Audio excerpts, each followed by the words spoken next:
Aston Martin make a huge move as Adrian Newey is set to join the team. Mercedes reveals how their upgrades have been so effective, and Max Verstappen admits Red Bull is truly in trouble. Do consider subscribing to the channel. Let's get straight into the latest F1 news. Charles Leclerc has admitted that sometimes there is friction between himself and Carlos Sainz as the Spaniard prepares to leave for Williams for F1 2025. Sainz announced last week that he will join Williams next season, having been informed last winter that he will be replaced by seven-time world champion Lewis Hamilton at Ferrari in F1 2025. Sainz has been a popular member of the Ferrari team since replacing Sebastian Vettel at the start of 2021, with team principal Fred Vasseur taking the unusual step of issuing a statement after his switch to Williams was made official. Leclerc and Sainz have established a productive partnership over the course of nearly 4 full seasons as teammates, yet tensions between them seem to rise at the recent Spanish Grand Prix after a close moment on track. Sainz claimed after the race that Leclerc claims too much, with the flashpoint coming after another scuffle between the pair in the sprint race in China earlier in the season. Speaking to Belgian radio station RTBF, Leclerc admitted he does have moments of friction with Sainz, yet insisted the pair are always able to talk through their differences. He said, "It's normal that sometimes there is friction. Carlos and I don't always agree on what happens on the track, and managing adrenaline is not easy, but the important thing is to be able to discuss it when the race is over." Over the radio, it seems like there is always tension, but it's not like that. Leclerc's comments come after Sainz told media, including PlanetF1.com at the Austrian Grand Prix, that little ding-dongs with his teammate are always going to be there due to the nature of competition. Following a strong start to the season, culminating in victories for Sainz and Leclerc in Australia and Monaco respectively, Ferrari has faded in recent months, with the team slipping behind Mercedes in the race behind Red Bull and McLaren. Leclerc admitted that Ferrari are currently in a difficult situation, after major upgrades had the side effect of reawakening the bouncing phenomenon commonplace with ground effect cars. However, he vowed that the team will do everything to come back stronger in the second half of the season, with Vasseur setting a clear target. He said, "We know we are in a difficult situation, but we will do everything to get back to the front. We are working well with the team, and the relationship with Vasseur is really good. You don't need too many words to understand each other. The target is clear for everyone, and we want to show what we can do." Max Verstappen has admitted it is quite clear that McLaren were the best team as the first half of the F1 2024 season drew to a close.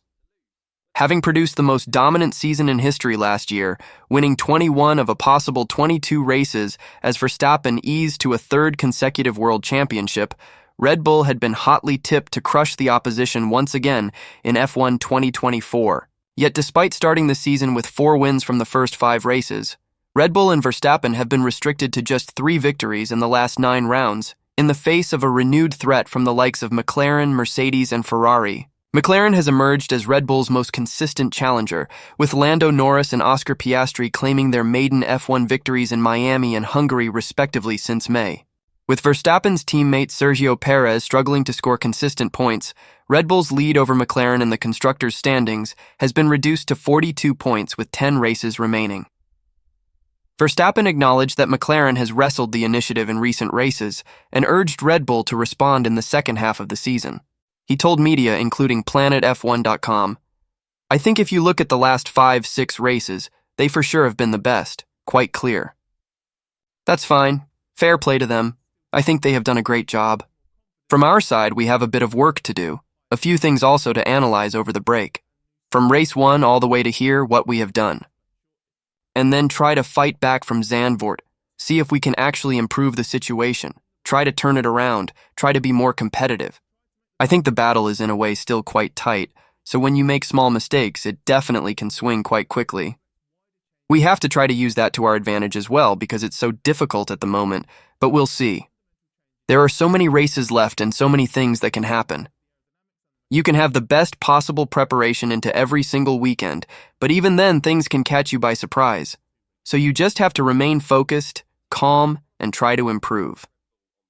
Despite failing to finish higher than 7th since the Miami GP in early May, Red Bull confirmed last week that Perez will remain as Verstappen's teammate after the summer break. Perez agreed with Verstappen's assessment of the state of play at the front of the field, claiming Red Bull have been a little bit lost in recent months. He added, I think they've been the best car for the last 5 races or so in different types of circuits. They've been strong, certainly in the race pace, and I think the break comes at a good time for Red Bull because we've got a lot to analyze on our season, the directions we've been taking, and hopefully get the balance a little bit more together for the second half of the season. More than any other upgrade, I think getting the balance in the right window will be the main key and the main focus to see what we've done, the upgrades we have brought to see where exactly we are, because I feel like we've been a little bit lost lately. Verstappen and Perez's comments come after Red Bull technical director Pierre Wash admitted the team pushed the limits maybe too much by pursuing a new concept with the RB20 car for F1 2024. In an exclusive interview with planetf1.com below, Waka said, "I think we pushed the boundary a little bit high and in some areas maybe too much, and that has created some characteristics that are not designed for the driver. The success is coming, not by yourself. It is also coming by the relative performance to the others. Last year, we were fortunate that the others didn't do as good a job as they have done this year. I think that is also an aspect we have to take into account. RB20 is a better car than RB19. However, maybe we could do a better job, and that's what we are trying to fix for the end of the season and for next year, to give the driver a better tool to be able to fight." A prominent Italian publication has claimed Adrian Newey has decided the team with whom he wishes to commit his future to once he leaves Red Bull. The 65-year-old car designer departs the Red Bull team by early summer 2025 and has been linked with almost every single team on the grid as speculation about his future continues. While Newey's position has officially been that he wishes to take a break from F1 when he leaves Red Bull next year, Newey is currently serving a period of soft gardening leave as he continues to work for Red Bull to make the RB17 hypercar a reality, having taken a step back from the F1 side of the operation. The most persistent of these rumors have been Ferrari and Aston Martin. The Scuderia represents a mythical challenge for anyone who works in F1 and is one of the few major teams Newey has never worked for. Aston Martin has been going through a transitionary period in recent years, with billionaire team owner Lawrence Stroll transforming the resources, facilities, and infrastructure available for the former Jordan Force India squad, and the Silverstone-based squad now has the ability to offer Newey everything he needs if he wishes for the challenge of helping the upper midfield team become title challengers. According to Italian publication Autosprint, this challenge is exactly what Newey has chosen. According to a report in the magazine published on Thursday, Autosprint claims with certainty that Newey, rather than moving abroad to Italy to embed himself within the very different environment of Ferrari, has chosen to stick with a UK-based team. Curiously, this ties in with what Amazon and former BBC presenter Jeremy Clarkson told Dutch television channel Viaplay over the British Grand Prix weekend. Appearing on the grid at Silverstone, the Clarksons farm and the Grand Tour star told Viaplay that Newey is currently looking at properties in Oxfordshire. "Do you want an exclusive?" "I know Adrian Newey is house hunting in Oxfordshire, not Maranello," Clarkson said. While Clarkson's words obviously should be taken with a pinch of salt, he does have a long-standing friendship with Newey stemming back to their days together as schoolboys at Repton Public School. According to the report, the agreement will be announced at the beginning of September, because until August, all contractual ties between the designer and Red Bull prevent any type of communication that is not linked to their employment relationship. Autosprint claims Newey has been offered $100 million for a 4-year deal, and that he was swayed by his visit to the factory at Silverstone. Newey reportedly visited the factory in early June, with the staff all being sent away to allow for the secret visit. Newey is believed to have been convinced by Stroll's vision for the team and the pieces that have been put in place at Silverstone, including the switch to an exclusive Honda power unit supply as the Japanese manufacturer switches over from Red Bull for the new regulations coming in for 2026. If the report is accurate, it'll be after the summer break before the move is made official. But until then, Aston Martin continues to play its metaphorical cards close to its metaphorical chest. The Aston Martin Aramco F1 team is a very appealing project with Lawrence Stroll's vision, a state-of-the-art new technology campus, and exciting partnerships with Aramco and Honda, a spokesperson told planetf1.com. Many high-profile individuals across all areas of the team are linked to the project, but we don't have anything to announce. Like Ayrton Senna and Alain Prost, Damon Hill cannot see Carlos Sainz demanding #1 status over Alex Albon when he signed for Williams. After 6 months of speculation and intense contract negotiations, Sainz and Williams announced last week that the Spaniard would join Albon at the team next season. Sainz has signed a multi-year deal for 2025 and beyond, but it's been the rumored clauses in that contract that have created the headlines. It has been suggested there's an exit clause should either Red Bull or Mercedes come knocking, one that could even kick in before Sainz turns a single lap in a Williams F1 car. Williams team principal James Vowles has denied, telling select media including PlanetF1.com. There are precisely 10 people in the world who know the exact contents of the contract. Carlos's team and I know what it contains. Everything you've read on the internet is speculation, and that's it.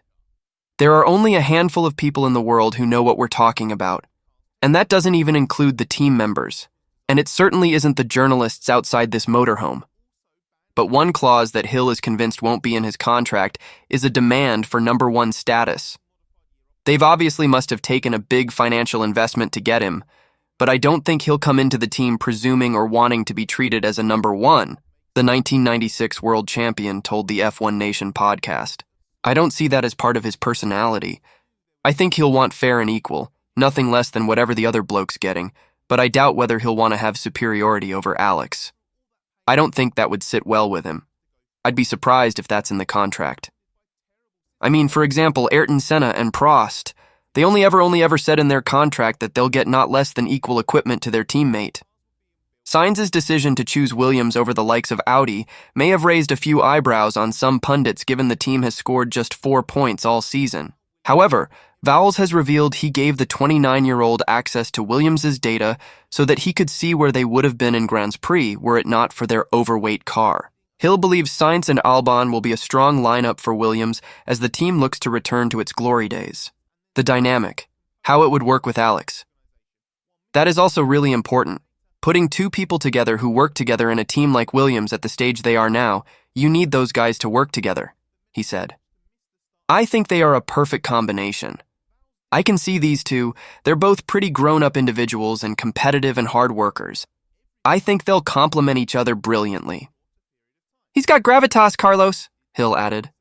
And I think that's what people sense about him. He's a hard worker as well. I know him and his dad quite well, and they are serious people. They're not people who take Formula One as a kind of a jolly. Carlos works at it and he delivers. I'm looking at an Instagram post from F1. It's called Average Finishing Positions, and I presume it's from the beginning of this season. The average finishing position this season, Verstappen is 2.4. So finishing 2.5. And then right behind him is Carlos Sainz. So Carlos usually gets the most he can out of a weekend. So no doubt that James will have got all the data on Carlos, his performances and that. Mercedes' Andrew Shovlin has revealed how the not very good baseline of the W15 has been transformed over the first half of this season. Having entered the year with optimism thanks to a different concept, Mercedes endured a difficult start to F1 2024, as the car's potential proved difficult to unlock. Potential that has now started to be realized as the W15 is now one of the quickest cars on the grid.